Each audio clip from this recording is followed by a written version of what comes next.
هي الحلقات تحفظني بآيات من القرآن، هي الحلقات تملأني بحب المصطفى العدنان، هي الحلقات تحفظني بآيات من القرآن، هي الحلقات تملأني بحب المصطفى العدنان، وأخلص نيتي دوما لرب واحد ديان بروح ملؤها طهر.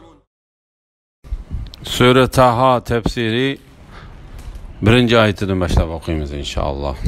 Bismillah, elhamdülillah, ve salatu ve selam ala Resulillah ve ala alihi ve sahbihi ecmain. Esselamu aleyküm ve rahmetullahi ve berekatuhu. Tövende diktanlağa İbn Kesir rahimahullah'ın Kur'an-ı Kerim tefsiri Uygurca tercümesi Taha suresi 1. ayetinden başlayıp okuyayım inşallah. Ba'de euzu billahi mineşşeytanirracim. Taha suresi Mekke'de nazil bolgan 135 ayet. Bismillahirrahmanirrahim. Nihayeti şefkatlik ve nihayeti mehriban Allah'ın ismi bilen başlayayım. Taha. Taha. Yani ey Muhammed sallallahu aleyhi ve sellem. Kur'an'ni sana seni japaga silish üçün emas, faqat Allah'tan qo'rqadiganlarga va'z nasihat qilish üçün nazil qildik. U zaminni ve keng egiz osmonlarni yaratgan zot tarafidan nazil qilingan. Merhametlik Allah arsh ustida o'ziga loyiq ravishda qaror oldi. Osmonlardagi, zamindagi, ularning orasidagi ve yer ostidagi shaylarning hammasi Allohningdir. Ya'ni Allohning mulkidir, Allohning mahluqotidir. Allohning tasarrufi ostidadir.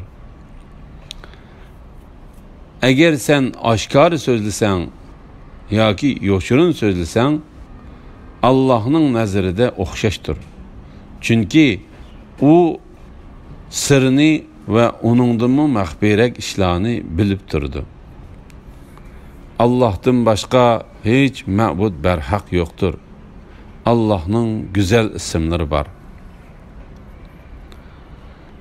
Kur'an-ı Kerim'nin Allah Teala tarafından vaaz nasihat için düşürülgenliki. Surenin 5'de keladigan, üzüp oqiladigan elif ve harfleri hakkında Bakara suresinin 5'de sözlep etken edik. Kur'an'ni sana seni japaga selish üçün emas, Juaybir Zahhak'ның bu ayet hakkında mundaq deganligini rivayet qiladi. Allah Teala Kur'an'ni peygamberiga tushirganda o ve onun sahabeleri onun hükümlerini yürgüzdü. Andın Kureyşlik müşrikler bu Kur'an Muhammed'ni japaga selish üçün tushibdi dedi. Şundan keyin Allah Teala bu ayetini nazil kıldı. Taha, yani ey Muhammed sallallahu aleyhi ve sellem, Kur'an'ni sana seni japaga selish üçün emas, faqat Allah'tan qo'rqadiganlarga va'z nasihat qilish uchun nazil qildik. Ya'ni ish gumrohlikdagi haliqi kishilar gumon qilgandek emas, balki Alloh taolo bir kishiga bilim ato qilsa, sheksiz u uningga ko'p yaxshilikni ato qilgan bo'ladi. Payg'ambar alayhissalom bu vaqtda mundaq dedi.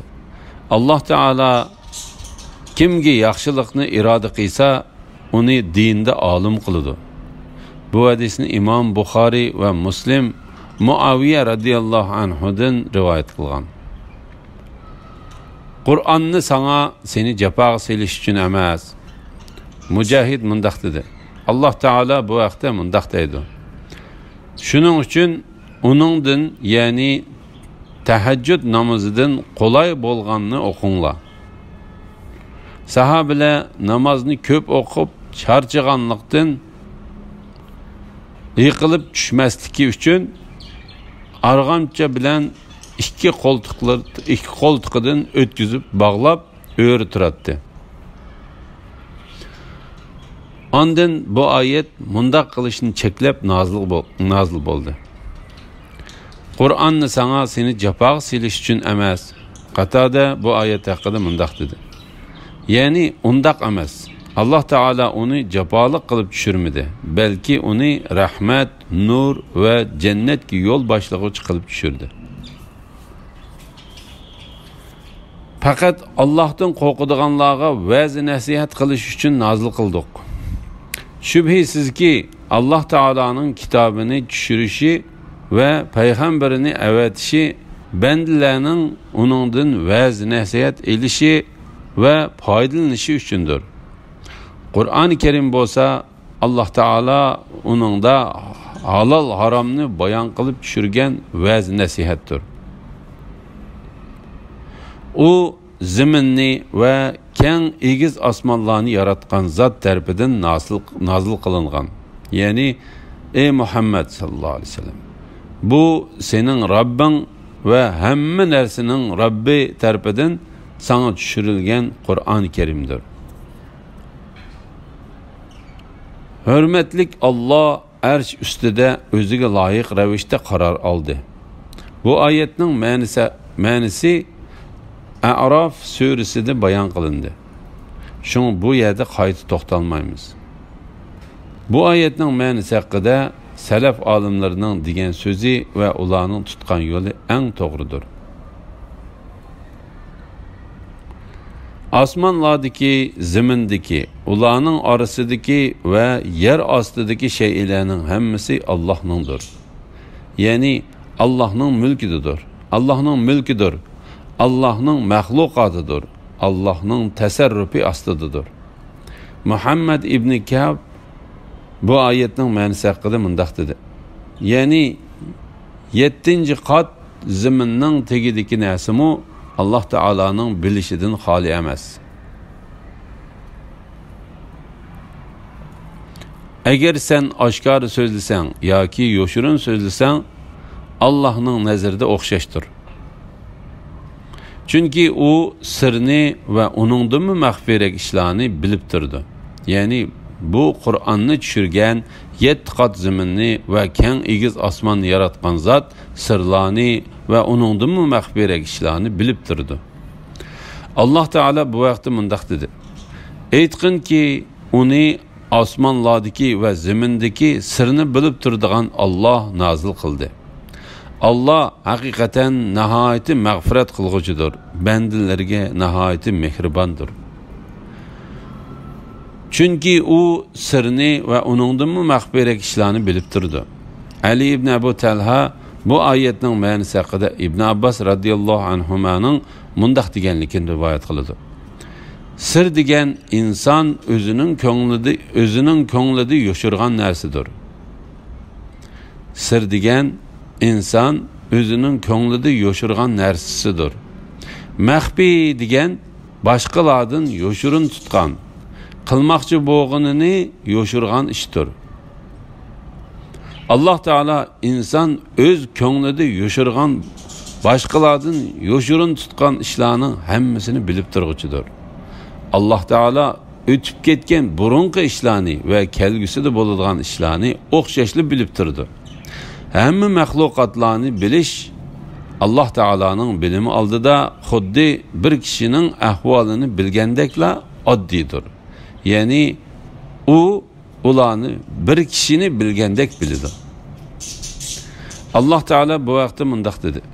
Ey insanlar, sizlarning dastlabda yaratılışınlar, ölgenden keyin terildirilishinglar faqat bir odamning yaratilishi bir odamning terildirilishiga o'xshashdir.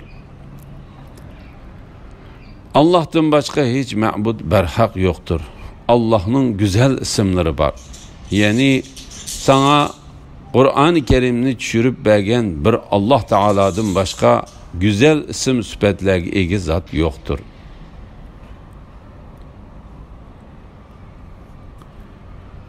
Musa'nın qissasidan xabaring bormi?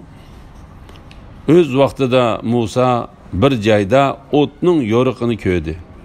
U oilasidagilarga Turup durunglar, men otning yoruqini ko'rdim. Men berib onundan birer parça çok ilip gelişim yoki o'tba yerda birer yo'l boshlig'ichini uchratishim mumkin dedi. Musa alayhissalomga berilgan ulug' vazifaga doir qissa. Alloh taolo bu yerdan boshlab Musa alayhissalomning qissasini, uningga vahiyning qandoq boshlanganligini va o'zining uningga qandoq so'zlaganligini bayon qilishga boshladi. Bularning hammasi Musa alayhissalom qiynatisi Şuayb alayhissalomning qo'yini beqib berib, uning badaliga uning qizini olmoqchi bo'lgan 8 yil yoki 10 yil muddatni to'shqizib bo'lgandan keyin bo'lgan ishlardir. U Misrning ziminidan 10 yildan ortiqroq ayrilib ketgandan keyin ayolini elib Misrga qarab manganda yo'ldan izib ketdi. U qishning bir kechasi edi. U qattiq sovuq, bulutliq va qorong'u bir kechada jilg'i bilan tog'ning orliqidagi bir yerga kelib tushdi va odati bo'yicha o't qalash uchun qo'lidagi chaqmoqini yiqishga boshladi. Biroq uningdan o't chiqmadi. Shu paytda tasodifiy o'ng tarafidagi tog'ning yenida o't ko'rindi. U amaliyotda o't emas, Alloh taoloning nuri edi. Ondan bola chaqalarga xo'sh bishorat berib mundaq dedi. Turib turinglar, men o'tning yo'riqini ko'rdim. Men berib uningdan birer parcha cho'g' ilib kelishim yoki o't boyada birer yo'l boshlig'ichini uchratishim mumkin. La ilaha illalloh Muhammadur Rasululloh. Yeni bir ayette mundaq deb keldi. Ya sizlarning sinishinglar uchun o'tdan bir parcha cho'g' ilib kelay. Savri bu ayetning ma'nosi haqida Ibn Abbas radhiyallohu anhumaning mundaq deganligini rivoyat qiladi. Musa alayhissalom mundaq dedi. Men o't boyada bir yo'l boshlig'ichini uchratishim yoki o't tutashtirishinglar uchun bir parça cho'g' ilib kelishim mumkin.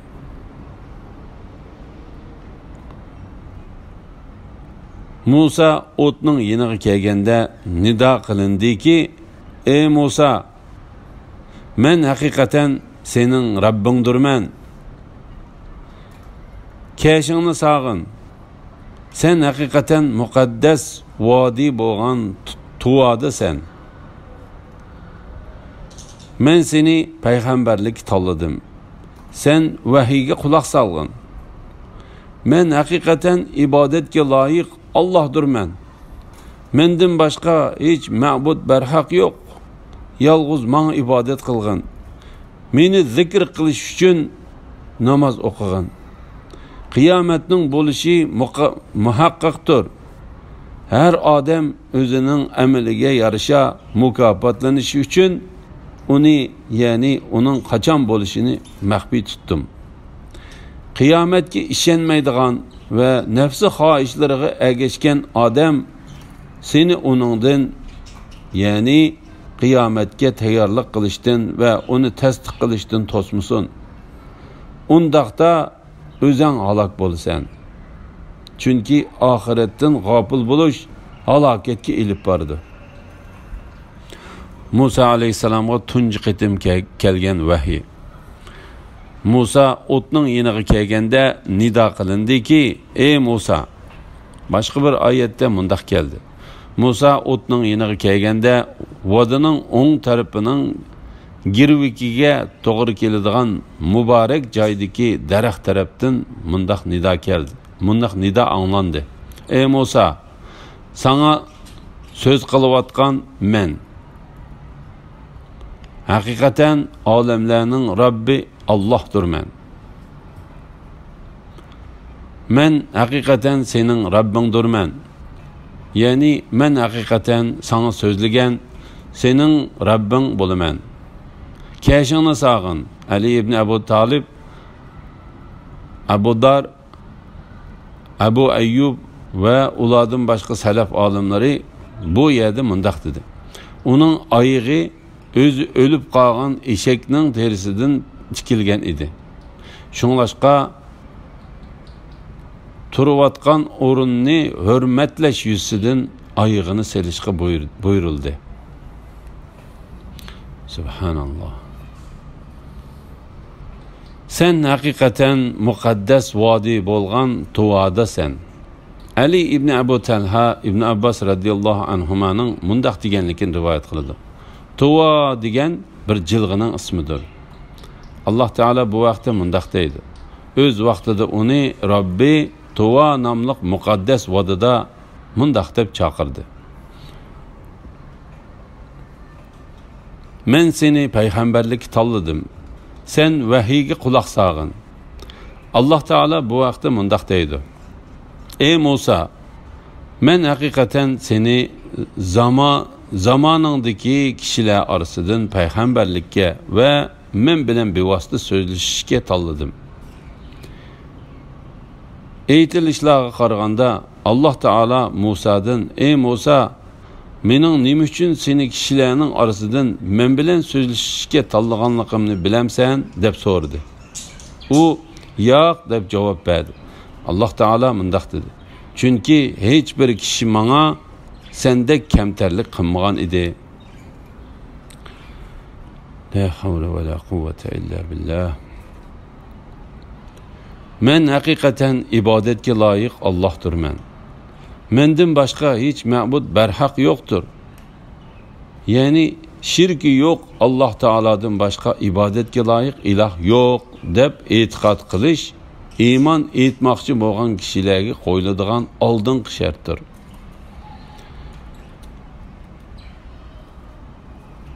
Yalğız manga ibadet qilgin, ya'ni manga shirik keltirmasdan ibodatni mangala qilgin. Meni zikr qilish uchun namoz o'qigin. Bu oyatning ma'nosi meni zikr qilish, aslash uchun namoz o'qigan deganlik bo'ladi deyildi. Uning yana bir ma'nosi meni asligan vaqtingda namoz o'qigan deganlik bo'ladi deyildi. Bu oyatning ikkinchi ma'nosi Imom Ahmadning Anas radhiyallohu anhudan payg'ambar alayhisalomning mundaq deganligini rivoyat qilgan bu hadisi kuchlantirdi. Sizlarning biringlar namoz o'qimay uxlab qolgan bo'lsa yoki uni unutib qolgan bo'lsa, uni esiga olgan vaqtida o'qisa bo'ladi. Chunki Alloh taolo mundaq dedi: "Meni zikr qilish uchun namoz o'qigin." İmam Buxoriy va Imom Muslim Anas radhiyallohu anhudan payg'ambar alayhisalomning mundaq deganligini rivoyat qildi. Kimiki namoz vaqtida uxlab qolgan bo'lsa yoki uni o'qishni unutib qolgan bo'lsa, bu xatoligini yuydigan ish uni esiga kelganda darhol o'qishdir. Buningdan boshqa bu xatolikni yuydigan narsa yo'qdir. Subhanalloh.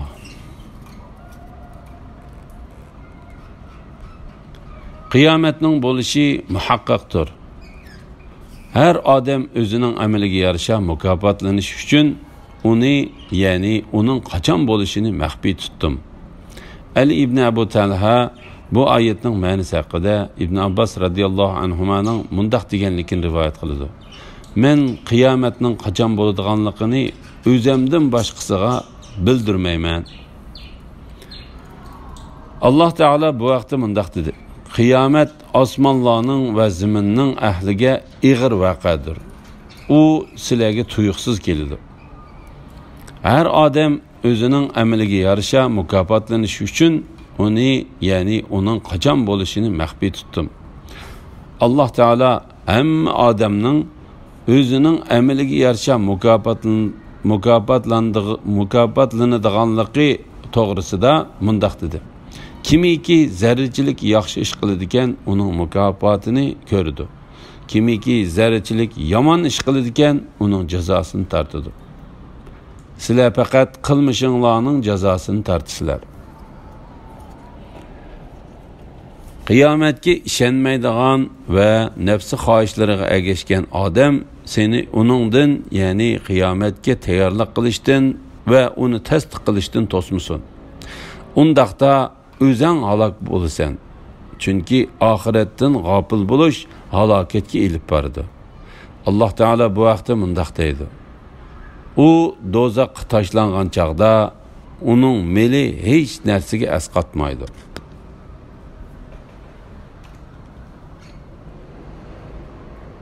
Ey Musa, o'ng qo'lingdagi nima u? Musa aytdi: u mening asam, uningga tayinaman, uning bilan qo'ylarimga g'azon qiqib beraman. Mening yana boshqa ehtiyojlarimmi bor? Allah: ey Musa, uni yerga tashlag'in dedi. Musa uni tashlabdi. U nagahan mengayotgan bir yilanga aylandi. Allah aytdi: uni tutib olgin, qo'rqmagin. Uni dastlabki, ya'ni hosiliq holatiga qaytarmaz. Musa alayhissalomning hosisining yilanga o'zgarganligi. Bu Allah Taoloning Musa alayhissalomga bergan pokiti va katta mo'jizasidir. Allah Taoloning qudratining cheksiz ekanligini va bu mo'jizani keltirgan kishining payg'ambar ekanligini bildiradigan odatdan tashqari bir pokitdir. Ey Musa, o'ng qo'lingdagi nima u? Musa aytdi: u mening asam, uningga tayinaman, uning bilan qo'ylarimga g'azon qiqib beraman. Mening yana boshqa ehtiyojlarim bor. Ya'ni uning bilan qo'ylarimga g'azon qiqib beraman. Allah: ey Musa, uni yerga tashlag'in dedi. Musa uni tashlabdi. U nagahan mengayotgan bir yilanga aylandi. Ya'ni u hasa nihoyatda tez harakat qiladigan jinga o'xshash yilanga aylandi. Allah aytdi: uni tutib olgin, qo'rqmagin. Uni dastlabki, ya'ni hosiliq holatiga qaytaramiz. Alhamdulillah. Allah şükürler olsun. Yuqorida Taha suresi tafsiridan 21. oyatgacha angladinglar. Oxirini keyin qatamliq o'qishimizni davomlashtiramiz inshaalloh. Va sallallohu ala Muhammad va ala alihi va sahbihi va sallam. Assalomu alaykum va rahmatullohi va barakatuh.